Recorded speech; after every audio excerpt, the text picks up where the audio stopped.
requiert de ma part une attention particulière, je m'emploierai à réconcilier la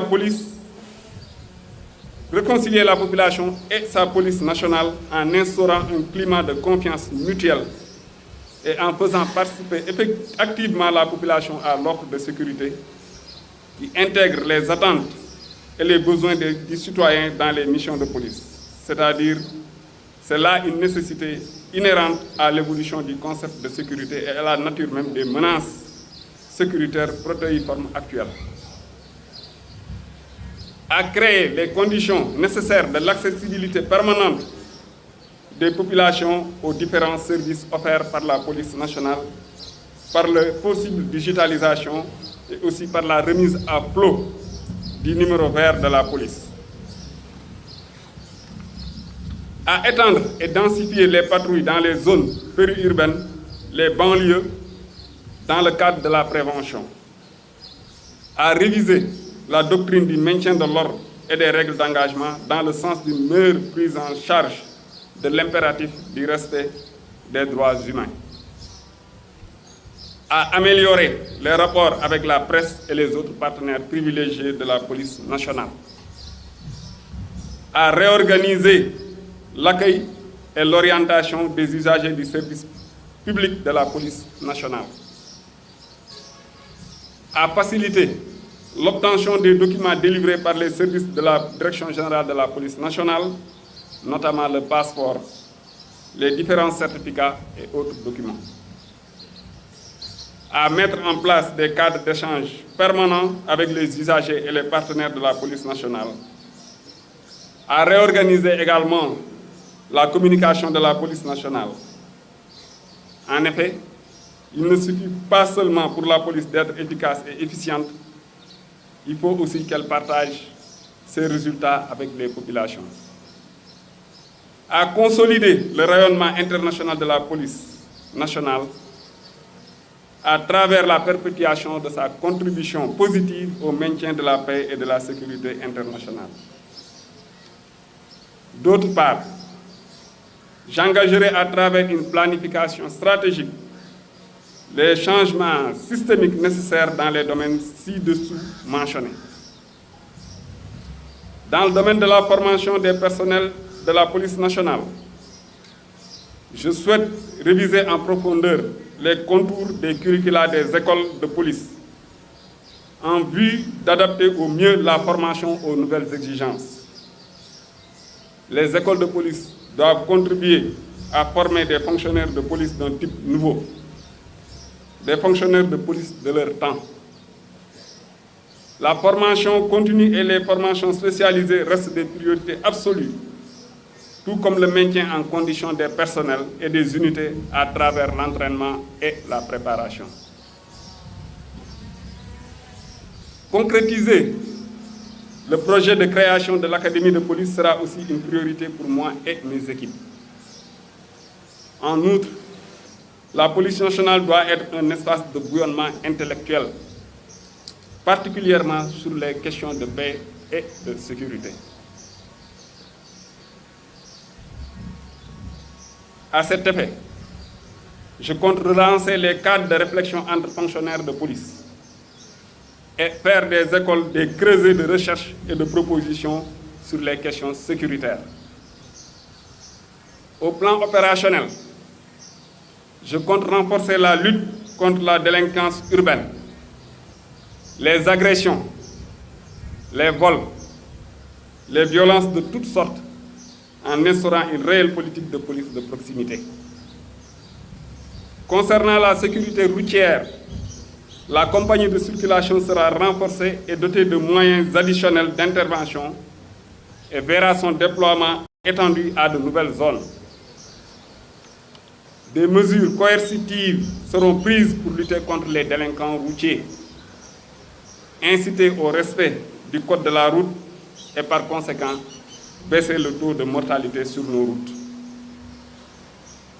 Avec le concours des autres services compétents de l'État, la police nationale jouera un rôle de premier plan dans la nécessaire réorganisation de la circulation des motocyclettes, surtout pour le respect de tous les prérequis nécessaires. notamment le port du casque, l'identification à travers l'immatriculation, la sensibilisation et le soutien pour la formation et la maîtrise, ainsi que l'application des règles du code de la route. La police nationale jouera également un rôle dans la réflexion sur la problématique de la prolifération anarchique des mototaxis. L'utilisation des terminaux de paiement d'amende forfaitaire sera étendue, voire généralisée si possible. Les nouveaux modes de transport de masse, BRT et TER, et leurs environnants seront sécurisés. Les effectifs des commissariats seront renforcés pour améliorer le ratio police-population, notamment dans les zones les plus criminogènes, les zones commerçantes et les zones à forte densité de population comme les banlieues.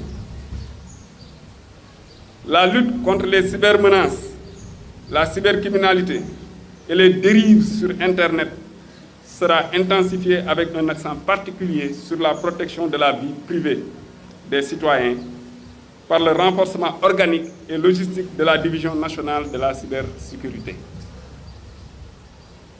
L'action de la police nationale dans la surveillance et la protection de nos frontières sera davantage consacrée par la création d'unités de patrouille frontalières, l'extension aux frontières terrestres du réseau automatisé de contrôle des entrées et sorties aux frontières, le renforcement du maillage par la création et la construction de nouveaux postes frontières. Dans la même lancée, je travaillerai à la mise sur pied effective d'une police maritime pour mieux lutter contre les infractions maritimes et contre la migration irrégulière par voie maritime.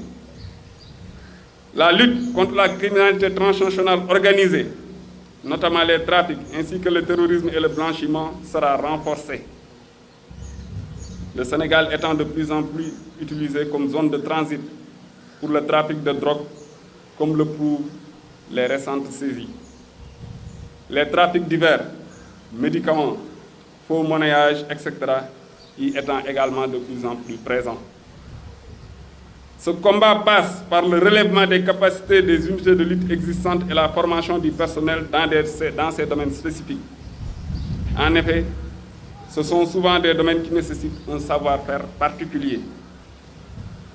La redynamisation de la pratique du renseignement, aussi bien stratégique qu'opérationnel, reste également un objectif de premier plan. Sur ce point, l'un des défis majeurs reste l'amélioration des conditions de travail et de formation des personnels des unités de renseignement.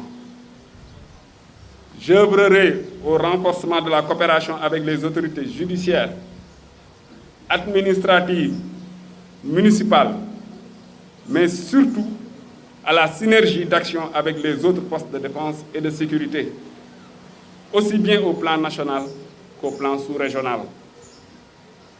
En effet, pour être efficace, la sécurité ne peut qu'être globale et collaborative. Ceci du fait de la complexité de plus en plus accrue des liens entre les différentes menaces ou les différentes criminalités, qu'elles soient nationales, transnationales ou transfrontalières. Le monde est devenu en effet une toile d'araignée où chaque action ou interaction à un point déterminé peut avoir des conséquences partout ailleurs.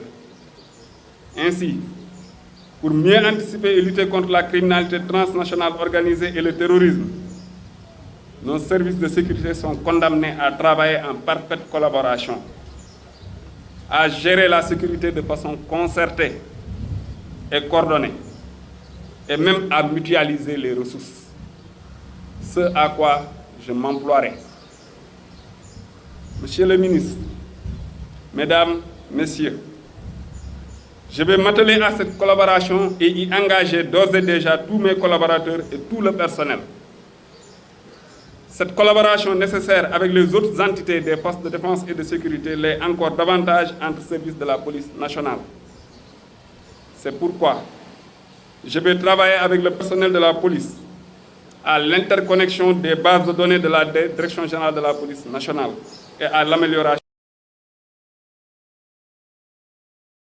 les infrastructures et la logistique. Seuls de vastes programmes de réhabilitation et de construction d'infrastructures adaptées en qualité et en quantité suffisante,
ainsi que de leur famille, sera améliorée par le relèvement du plateau technique du centre médico-social et la dotation conséquente du service social de la police nationale. De même, un vaste programme blesse dans le milieu sportif à travers des athlètes et des équipes qui jouent les premiers rôles. Pour cultiver l'esprit de corps, des actes de cohésion et de raffermissement de la solidarité et de la camaraderie seront régulièrement organisés. Tournois de football, basketball, séminaires de partage, activités de promotion, baptême des promotions, etc. La relance de la mutuelle de la police sera effective. La réflexion sera lancée autour de la redynamisation de la coopérative d'habitat pour accompagner les fonctionnaires de police dans l'obtention d'un chez-soi digne de ce nom et à un coût acceptable. Monsieur le ministre de l'Intérieur et de la Sécurité publique, ce sont là les bases d'action que je compte mettre en œuvre sous votre impulsion et votre accompagnement ainsi que votre support dans le but d'avoir une police nationale forte, préparée et apte à contribuer avec efficience et efficacité à la sécurisation du Sénégal et des Sénégalais, dans le strict respect des lois et règlements et dans le respect des droits et libertés des individus. Monsieur le ministre, pour réussir la mission qui m'est confiée et mériter la haute confiance de Monsieur le Président de la République, j'ai besoin du soutien de chacun et de tous. Permettez-moi de lancer un appel appuyé à mes collaborateurs et à mes collègues.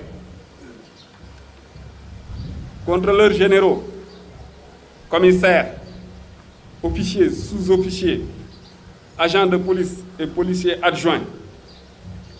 Cette noble mission, je la réussirai avec vous toutes et tous. Je salue votre sacrifice et votre engagement au quotidien. Je consacrerai toutes mes forces à la préservation de vos intérêts matériels et moraux, à votre bien-être et à celui de vos familles. En retour, je vous demande solennellement d'inscrire vos actions dans la loyauté, la probité, le respect des lois et règlements, la discipline et le respect de vos chefs, et surtout dans la magnanimité et l'empathie envers les populations que vous êtes censés protéger et servir. Ayez à l'esprit que votre professionnalisme, vos compétences et votre engagement ne seront validés que par votre sens de l'éthique et de la déontologie. Monsieur le ministre, Mesdames, Messieurs, je vous remercie de votre aimable attention dans l'honneur au service de la loi.